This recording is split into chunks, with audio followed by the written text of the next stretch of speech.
Halo Jabra Tim. Ada sesuatu yang lagi rame nih. Lu harus kasih dia kesempatan lagi. Di atas kertas lo semuanya harusnya menang. Ada bahasan yang paling ditunggu-tunggu. Ya, belum dong. Nah, tapi kalau ngomongin termuda di Inggris ini kan ada Saka ya, pemain termuda yang mencapai 50 gol di Premier League di usia 23 tahun dan 52 hari. Tapi kalau menurut fansnya Arsenal harusnya mereka menang. Cuman lagi-lagi wasit Inggris kayaknya anti The Gunners juara. Bener begitu? Ada yang bisa jelasin mungkin kenapa Martinelli yang kakinya diambil sama Konate nggak penalti? Itu enggak, justru yang heading itu kan. Yang headingnya Havertz terlalu tinggi itu dibilang dianulir, padahal Gapso sudah cetak gol kan.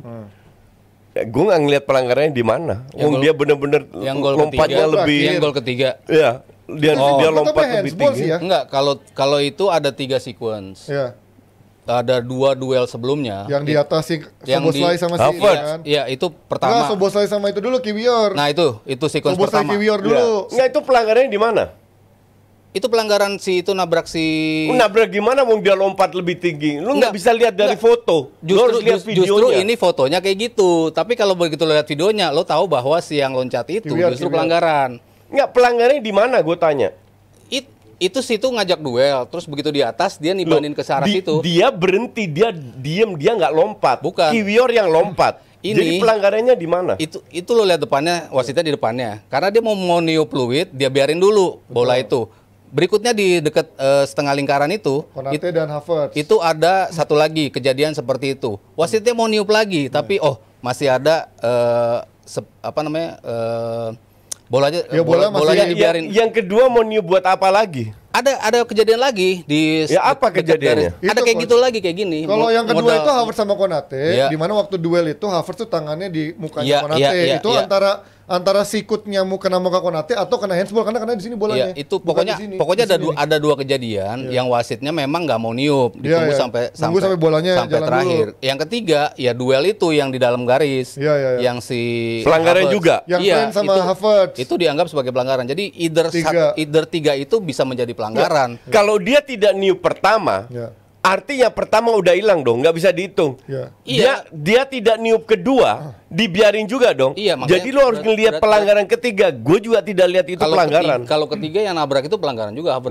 Enggak, itu bukan pelanggaran. Dibikin aja pelanggaran itu. Kalau menurut gue itu pelanggaran. Tapi kalau yang gue sih ngeliat yang kedua sih. Kalau gue yang nontonnya, karena gue ngeliat yang waktu Havertz dapat bola itu, bolanya jatuh di sini di lengan dan tangannya pun sikutnya nggak. Kalau itu pelanggaran, kenapa nggak dipeluit? Kenapa dibiarin? Ayo. Kan nunggu dulu. Nunggu apa? Justru dia nunggunya bukan nunggu karena kalau si Arsenalnya bakal terusin serangan, tapi nunggu apakah bola lepas itu bisa dimanfaatkan oleh Liverpool apa enggak. Itu keputusan dari wasitnya seperti itu. Dia punya 2 chance untuk dia tiup, tapi dia nunggu apakah Liverpool bakal mendapatkan bola dari bola lepas itu apa enggak. Ditunggu sampai yang terakhir. Terakhir yang pelanggaran Havertz yang di depan garis itu yang dianggap sebagai. Tapi memang menurut gue terlalu lama sih untuk niup fluid itu terlalu lama. Betul. Karena waktu dia niup fluid kan si Taylor bilang long way before the goal kan dia bilang gitu kan. Jadi emang udah ada kejadian long way before. Kenapa dia nggak fluid? Nah itu. Tapi kan lucu gitu. Sekarang kan offside itu kan nyebelin ya. Pelanggaran atau offside itu kan sampai sequence berhenti terakhir banget tuh baru kejadian. Kalau gol bisa begitu juga. Sampai lama banget tuh baru akhirnya dia diangkat offside. Emang sekarang mereka ngasih kelonggaran itu tuh terlalu lama menurut gue untuk memutuskan sebuah. Ya jadi bisa amplop juga dong yang bekerja. Nggak, kalau yang 3 ini gue punya amplop Liverpool buat bayar. Ya, punya aja. Kalau yang duit kecil kok itu. 3 ini gue setuju, ini ada pelanggaran di situ. Cuman yang si Martinelli kena sama Konate, nah itu tuh yang menurut gue itu bisa penalti. Nggak dikasih juga. Nggak dikasih. Kalau kita ngomongin soal pressconnya Arne Slot, dia bilang Arsenal bermain lebih baik. Lu ngeliat kemarin pujian dong buat Arsenal mainnya lebih baik dong kemarin. Arsenal main lebih baik sampai cetak gol, habis itu Liverpool ambil alih, Liverpool cetak gol 20-25 menit terakhir Arsenal lebih baik. Ya kan? Babak kedua Liverpool lebih pegang bola, nggak ada kreativitas, cuman crossing, bingung harus ngapain. Arsenal fokus ke defense, tapi kalau dibilang nggak, gue bilang secara 90 menit Seri lebih cocok. Seri lebih cocok. Ya. Tapi kan karena gue nggak begitu kesel atau apa. Tapi kan ada sequence juga. Let's say Gabriel nggak cedera, mungkin Arsenal nggak serapuh kemarin kan coach. Dengan ada Kiwior kemarin membuat Arsenal sedikit jadi lebih. Yang jadi masalah itu Timber sama Gabriel out. Ya, itu yang jadi masalah dan depannya Arsenal gitu-gitu aja. Makanya kalau Arteta bilang kita nggak butuh striker, ini orang udah gila ini. Tapi kan 2 gol membuktikan mereka nggak mandul juga dong. Ya, 2 gol is not enough. Tahun lalu nggak butuh striker, nggak dapat apa-apa juga. Justru untuk mendapatkan apa-apa, seperempat peluang yang lebih itu tugas striker. Sama kayak Haaland lah. Waktu tanpa Haaland City juara juga kok. Iya kan? Tapi dengan adanya Haaland Liga Champion langsung. That is the difference yang Arteta nggak bisa ngelihat itu. Gimana lu ngeliat penampilan dari Liverpool? Setuju dengan Arne Slot emang kemarin? Iya, Arsenal gue setuju. Arsenal jauh lebih baik, apalagi dengan apa yang terjadi sepanjang pertandingan. Kehilangan Gabriel, kehilangan Timber. Habis itu perubahan-perubahan pemain yang dadakan yang harus dia masukin, tapi tetap bisa mendapatkan 1 poin, itu menurut gua bagus buat Arsenal gitu. Sementara ya Liverpool praktis susah untuk bisa jelek Liverpool lagi main jelek Liverpool lagi nggak pada formnya, tapi ya gua harus puji Arsenal dari sisi overall ya mereka memang lebih unggul dari Liverpool. Tapi kalau ngomongin Mikel Merino coach, so far gimana adaptasinya? Lumayan bagus. Jadi pemain Arsenal cocok. Gue itu nggak pernah mimpi melihat Arsenal lini belakangnya Skelly, Kiwior, Ben White sama Partey. Kemarin sih udah hancur banget itu kan. Iya kan? Nggak pernah gue sebagai fans pernah mimpi bahwa Arsenal akan lawan Liverpool dengan empat pemain ini di belakang. Semua udah. Itulah hebatnya Arteta. Ya, iya dong, hebat kan Arteta berarti kan. Hebat poin. Dengan pemain banyak pemain kayak gitu. Loh, kan dengan komposisi itu aja dia bisa dapat 1 poin lawan Liverpool. Iya, karena Liverpoolnya bapuk. Nah. Tahun lalu menang 3-1 kok. Kenapa sekarang happy dengan 1-1? Kan kalau nggak cedera pemain ini. Iya, exactly. Jadi lu nggak punya squad yang kuat dong. Iya, susah dibilang gitu juga. Liverpool nanti nggak lebih bagus pada Arsenal juga dong. Liverpool lagi off day memang. Iya. Gimana lo ngeliat dari komposisi depannya Liverpool kemarin, cukup puas nggak dengan ya itu komposisi yang diputer-puter? Ya mau nggak mau kan nggak ada Jota kan otomatis si ini Nunes harus main, Nunes. Gakpo main juga masuk. Iya.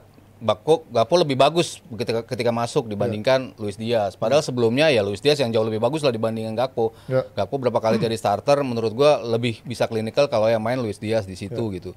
Cuman ya kadang-kadang ada off day-nya juga. Luis Diaz kemarin nggak sebagus biasanya. Dikantongin Luis Diaz sama Thomas Partey. Nggak bisa ngapa-ngapain, tapi begitu ada Gakpo lebih hidup gitu. Kan kayak kita ngelihat beberapa part game yang berbeda-beda. Di satu sisi Arsenal lagi bagus, di sisi lain ya Liverpool pas bagus, pas counter attack understanding sama si Nunes sama Salah tuh juga keren banget yang bikin yang jadi 2 sama itu. Itu gol yang Liverpool yang kedua itu kan golnya keren by the way. Keren. Itu bisa bilang satu-satunya peluang besar yang dapat oleh Liverpool. Iya, dan itu Kiwior kan salah ambil keputusan. Iya. Dan salahnya pinter ngambilnya kan ke situ kan. Orang kan mikirnya kan Salah yang bakal ke sana kan.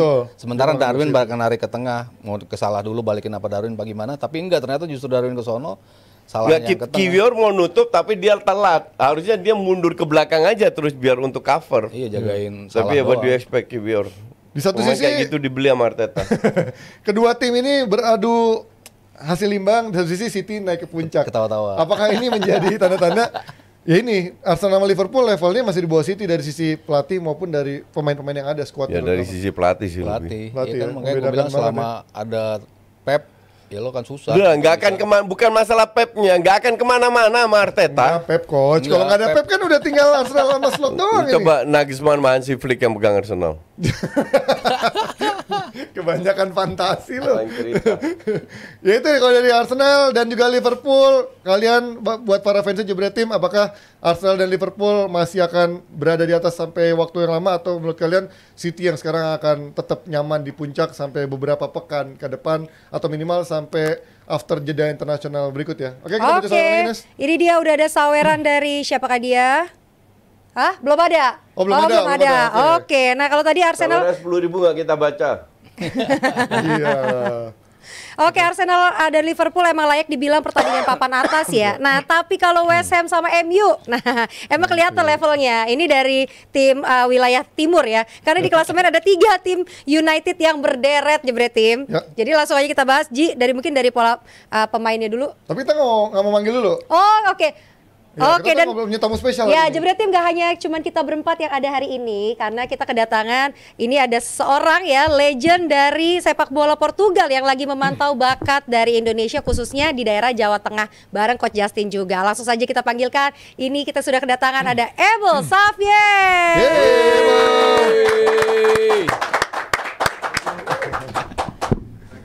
Thank you so much. Hello, Abel. Hello, how are you? Thank you so much. I'm good. Thank you for coming, Abel. Thank you so much. Coach. Nice to see you again. Thank you so much. Take a seat. Yeah, sure. So, how's your experience in Indonesia so far? Miklo. Oh yeah. Lupa gua. How's your experience in Indonesia so far? You know, thank you. Thank you for coming here. It's an honor for us. Yes, to have you. Thank you. Abel, put the mic closer. Put your mic. Yeah. Thank you to invite me here. I would like to say thank you also for all the Indonesia supporters and people that they are watching now and listen. So far, it's been very good. Okay. First of all, a great welcoming for people that I know for before, but I get to know better, like Coach Justin and all the staff. He's a good guy. He's famous as a bad boy. No. He's a tremendous personality. And what he's tried to do it in Indonesia, I think it's a great achievement. Okay. You know, because his knowledge of football as well, his international knowledge. Yeah. And for me, it's always good to sharing. Yeah. Also because my career that I done from youth development till top performance clubs, and it's been exciting. Get to know a little bit more about the culture. Is very important because I think that. Now in these days, we need to be able to integrate it. Okay. You know, education, understanding, and learning. You know, for that reason, I'm traveling around the world, and I'm very pleased because the culture is a culture of very similar about Portugal. Okay. Very similar about African. The welcoming from the people. You know, the good heart of the people. Okay. You know, and I think the history. Give a chance for us to be and to have like a common ground of views to sharing. And if you can support and if you can help, I think it's our right to do it as well. Have you seen young talent? Nggak perlu terjemahin dulu. Oh, sedikit. Kalau nggak kagak masa perlu diterjemahin, Coach? Lu pikir netizen DPI pinter semua apa? Ya. Udahlah, nanti rangkum aja. Ya intinya Abel Xavier merasa kita ada culture kita tuh ada kesamaan dengan Afrika, ada juga dengan Portugal juga. Great ada kehangatan untuk dari sambutannya termasuk dari budayanya tuh juga mirip-mirip. Tapi yang pengen gua tanyain adalah have you seen young talents or young footballers in Indonesia and what do you think about them? Yes, I saw. You know, the project that we are involved, me and Mr. Justin. Yeah. Korea Selegal. Imagine what is 6 weeks before he was able to recruit more than 1,000 players, young players. Okay. You know, to select and to make a squad to give a chance to this young talent. Okay. For the first time. Most of them travel to go Europe, travel to go to Portugal. That means that the talent exists, but the most important is what you're doing with the talent that exists. What is the chances you give to these kids? Okay. What is the hopes? What is the dreams? Yeah. What is the solutions that they can create for family? Yeah. You know, and we have more experience in different areas, we need to do something. Okay. You know, for that reason, I coming from the same roots of problems in Africa, a poor country. Okay. You know, and I finalized raising my own family after all my development through my career. For that reason, you know, I saw very good talent. Of course, there is circumstances that provoke problems, provoke the lack of competitiveness. But this is normal because if you have a young kid who are supported by lack of structural conditions, you are supporting like lack of social conditions, education conditions, nutrition conditions, you will affect the growing of these players. But it can be readjusted. And this is what we try to do, because if the other countries they done that very successful, small countries like Portugal, 10 million people, why Portugal is so strong in youth development, you know, then we have a clear notion about where is the player, the problems are located. Okay. For that reason, we are also responsible to speak with also politician persons to understand that football and sports, it's very important in society of development of a new society with the new challenge and the new problems that we have. For that reason, we are responsible to give back, and we are trying to manage this talent and give the hope to recruit, and maybe they can go to Europe, and after they can get back and they can create a different image of develop of Indonesia football as well. Yeah. So what is the main goals for this project with Coach Justin? For the young talents in Indonesia?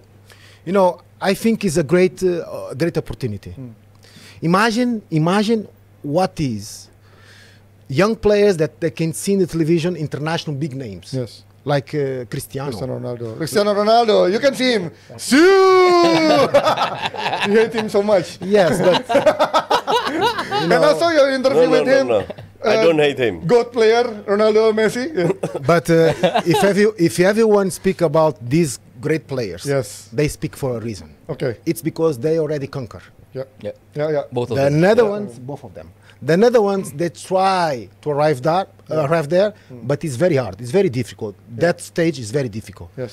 But at least the kids that they want to have opportunity through football, to become better football players, better person, because it's education process, and this is very important. You know, this selection of players that we have now, they will arrive in Portugal. They will have experience to train in Sporting Lisbon Academy, where he was raised Cristiano Ronaldo, and another 80% of the players of Portuguese. It's a special moment for them. They will be in contact with the environment, special environment, to understand, you know, not just the game and training and the competition, but to understand the environment, the good conditions for you to prevail, for you to achieve. Then there is another work. Is work, more technical work, you know, with the players, for them to grow also. This is another part that belongs to technical staff. Yes. But I think it's going to be very good, and we want to create a system. We want to create a system that allows that constantly. You know, Indonesia can be international exposition, international market among the others. Amen. Amen for that. To compete and to discover talent. So it will be a long-term project. You and Justin. No. Let me explain for this. I do it in Indonesian, Abel. Jadi proyek ini itu bukan untuk apa ya? Bukan untuk mencari. Kita bukan pencari bakat. Kita bukan akademi. Kita bukan SSB. Kita bukan klub profesional. Main purpose-nya sebenarnya cuma satu. Pak Bambang Pacul ingin memberikan secara pribadi beliau dan teman-temannya memberikan kesempatan kepada 17 pemain untuk bermain di Portugal. Dari ratusan seleksi ya? Dari hampir 1.000 atau 1.000 seleksi dalam waktu 6 minggu. Sangat padat di 6 keresidenan. Jadi seluruh Jawa Tengah. Bukan hanya Solo, Semarang. Mereka pindah ke Blora, ke Kedu, kemana-mana. Pokoknya semua di cover lah. Ada dari Elite Pro Academy, ada yang boleh daftar secara itu, ada yang dari Suratin. Jadi seleksinya itu benar-benar ketat dan banyak, hampir semua kita beri kesempatan. Tujuannya cuma satu, Pak Bambang ingin memberikan kembali ke Jawa Tengah, di mana dia besar di Jawa Tengah sebagai anak yang juga sempat hidup susah, akhirnya beliau sekarang sukses, ingin memberikan kembali, merealisasikan mimpi di mana anak-anak yang rata-rata tidak punya atau menengah ke bawah tidak akan bisa main di Portugal, di Sporting Lisbon Academy, tempat latihannya Cristiano Ronaldo dulu. Sekarang mimpi ini direalisasikan. Apa yang Pak Bambang minta? Nothing. Kalau orang bilang, gue sering lihat dari komen gue, oh ini politik apa? Coba cek satu bendera politik yang ada di venue. 0, 0, nggak ada. Jadi nggak ada hubungan dengan politik sama sekali. Beruntung gue didukung sama Abel. Ya, Abel ini dari netizen banyak yang nggak tahu ya. Dia itu main di PSV, Everton, Liverpool, AS Roma, Galatasaray dan Bari. LA Galaxy, yang gue lihat adalah pengalaman. Lu tau pada saat gue masuk ke pesawat, gue duduk sama dia satu sebelah gue, gue itu tidur 1 jam. Gue pikir biarlah gue bisa tidur sejam lagi. Ternyata dari detik 1 sampai detik akhir ngobrol tuh sama dia. Karena pengalaman dia yang luar biasa. Kita bicara pemain yang ikut European Cup loh, World 2000, Cup, ikut World Cup, duduk di sebelah lu, ngobrol sama lu, dan dia cerita banyak things behind the scene. Although some things I cannot tell, many things. But Abel share me so many stories that with 1 hour sleep and from Saturday to Sunday we don't sleep. Kita nggak lihat, kita langsung ke lapangan. Dia cerita terus. In 3 days I get so many information from him that one day I already asked for his permission, I can share. Ini pengalaman yang luar biasa yang dia miliki. Mungkin dia sebagai pemain bukan pemain top dunia ya, tapi pengalaman di begitu banyak klub itu dia share semua. Jadi tujuannya itu dengan anak-anak ini. Tapi sekali lagi, ini gua harus sampaikan juga, Abel sudah janji, oke, bahwa dia sudah kontak dengan talent scouting di sana untuk datang melihat. Jadi sekarang tergantung 17 pemain. It depends on the 17 players if they're good or not. Abel already contacted few talent scouting who maybe can join the football academy of Portugal. It doesn't have to be Sporting or Benfica. There are many academy, so it doesn't matter. Now we create with Bambang Pacul, because of Bambang Pacul, Abel create this chance, this opportunity yang tidak didapatkan oleh banyak pemain. Bermain untuk di depan scouting. Itu kan luar biasa. Nah, kalau ini udah selesai, kedepannya gue sudah punya beberapa planning. Tapi gue nggak bisa ungkapkan. Intinya adalah biar gue dan teman-teman gue dengan Pak Bambang yang bekerja. Seperti apa kita lihatlah. Karena kita harus realistis. Ini butuh biaya nggak kecil. Betul. Ya kan? Iyalah. Nah, kalau ada yang mau mendukung kita, silakan kontak. Jadi kita bisa kedepannya semoga ada program-program lainnya khusus untuk pembinaan U15 ke bawah. U15 ke bawah. Ya. Okay, so your role is to open the door, to create opportunity for young talents. Actually, I was very sensitive when they approached me and they contact me through friends, important friends. They said, we need to help Indonesia and the kids. Can you help us? Because currently, in this moment, I'm a head coach. I was a head coach of national team of Mozambique. I'm a head coach pro license, you know, but I don't forget my roots, my past, my career, and what I want to achieve as well. And I need to be sensitive to this project, despite of my own personal objective, that is coaching top teams, senior football. It's not youth teams, it's senior football.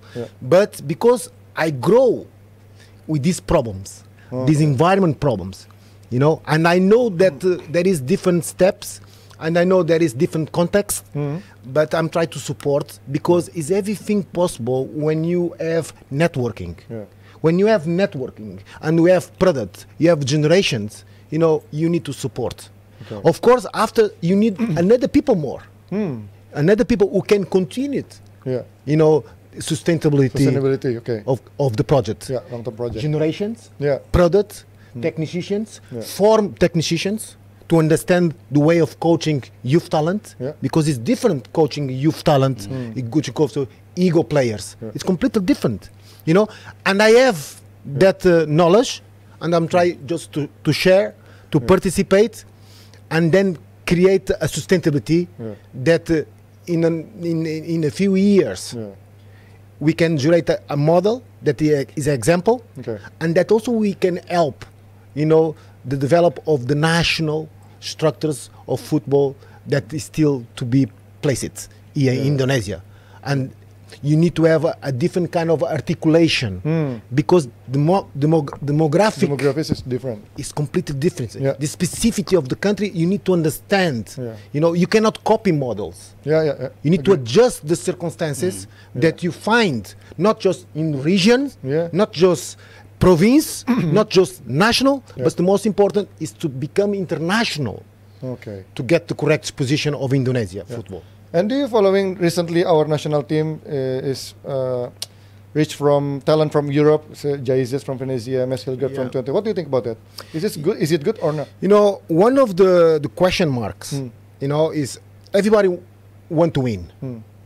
The first question every time when I speak with a politician, when I speak with a director, when I speak with the president, is the pressure of winning. Okay. Yeah. But you want to win and have fast results? Or? It's not possible. Okay. First, you need to identify on which stage you are now. Okay. To be able to increase and to compete. Because if you can compete, maybe then you can win. Yes. But if your standards is not yet in levels of to compete, because you're missing some laydowns. The foundation, the structure, you know, then you are just thinking resulted way. Okay. You are just thinking results, quick and fast results. Okay. For example, I'm not criticizing. It's just a fact. Yeah. You know, because I travel in many countries and we're just talking about facts. There is no problem about talking about facts. You know, Indonesia football, you have certain structures, they have conditions, facilities, they have a few players, they need to adjust. And I think that sometimes generate players to strengthen the national team, you know, that is the most important for you to compete international levels. If you have one or two players locally that go to national team environment and another players coming from abroad to play in the national team, you need to try to understand what is the really problem national wise. The leagues, the competitive levels of develop of the leagues. When you identify that you have 16 years, 17 years, 18 years, 20 and 23 and seniors, compare with Europe, you have 5-6 years of gap because you don't have youth development properly. You don't have leagues, structures, the foundation. The foundation. That means that the Indonesia player arrived late to competitive levels 5 to 6 years. A player with 16 years, Indonesia, in Portugal, we are working the same standards 10 years. A kid of 10. At least. At least. At least. At least. That means that these 5 years of gap, because the circumstances of the specificity, that you are not investing in a basic level, is going to affect for the sustainability that we want to create. For that reason, in my view, national team environment, and I think that Mr. Eric, the president of the federation, he tried to assess that the head coach of the national team must also coordinate the work of under 23, under 20, under 17. He must to put and install a transversal conception model to create not just contents among all structures, and after they need to fill it with the correct players, also with this kind of sustainability of growing from youth to young. Because from the club's perspective and from the academy's perspective, we are talking about different things that you need to rebuilding and you need to restore and you need to invest. And that is the key. That is the problem that we normally we don't do the things because there is no investment. But you can do it in a small scale to make example, and from there start to building slowly to generate the identity of the Indonesia player. You know, I think that is it's possible, it's achievable, and it's possible, because the players from Portugal, before they come into the clubs, they in Portugal, they coming from academies, but these academies, they was not just participate in the tournament that happened in 3 months. They was participate in the leagues. True. It's consistent. You know, and for that reason, you have 2 platforms of scouting and recruitment. You know, and everything must be articulated by minutes of sports, by minutes of education itself, by minutes of health, and everything must be integrated because it's part of society. All these aspects. And I think that football must become sports priority agenda, also political wise. Ya itu tadi yang kita sempat bahas, memang menjadi kunci untuk Indonesia ini memang tetap ya investment di lini mudanya, yaitu di ada gap 5 tahun yang kita hilang ya di usia-usia muda yang memang harus dilakukan oleh sekarang. Ini mungkin juga sering diproteskan oleh banyak fans-fans timnas kita yang pengen memang jangan cuma timnasnya dan juga liganya, tapi juga bagaimana invest di young generation-nya di development. Mereka itu punya 12 national teams, female and male. 12. Kita cuma punya 4. 5. Nggak lebih dari itu. Dan kemarin kebetulan we spoke with a person from the region, PSSI region, dari Asprof Semarang. Dia menjelaskan gue program-programnya dari Askot Surakarta, menjelaskan apa yang mereka lakukan. Bahkan ada dari Persis juga menjelaskan program. Ya, gue sekarang dapat gambar memang kurang. Yang banyak dilakukan oleh PSSI adalah turnamen. Dan ini gue berusaha untuk gue bilang ya coba lobbylah ke PSSI, cut sebagian turnamen, mungkin Suratin stay, ditambah liga. Jadi jadi bukan cuma EPA doang, tapi ada yang lain buat yang jenjang bawah ya. Harus berbentuk liga. EPA-nya harus berbentuk bukan cuma turnamen pendek berapa bulan gitu kan. Gue dan tim gue sekarang mencari possibility untuk meng-create liga. Entah itu di Jawa Tengah, entah itu di Indonesia, kita lihat. Dan nanti Abel juga akan bantu. Nanti tadi buat para Jebret Tim ada yang nanya bahasan MU sama Ten Hag dong. Nanti kita juga akan ngobrol sama Abel terkait soal Ten Hag. Tapi Mas Aryo, lo kan juga ngikutin banget kan dulu Euro, Piala Dunia. You watch directly. I remember Euro 2000. Usually we watch him. Now is it? You play for national team Portugal. And I was rooting for Portugal back then in 2000. Euro 2000, okay. He's a journalist, Abel. He's journalist and he travel Bola in many in Portugal. Bola, yes. I was in Bola. Bola is like similar to Bola but in Indonesia. Yes. And I was very devastated when Zidane scored the penalty. Unbelievable. And you get the red card, right? Yeah, no, I get the red card for something that I after the game. done after the game because there is confusion in the tunnel because we don't accept that situation that, in my view, it was injustice. Because the ball coming to my hands.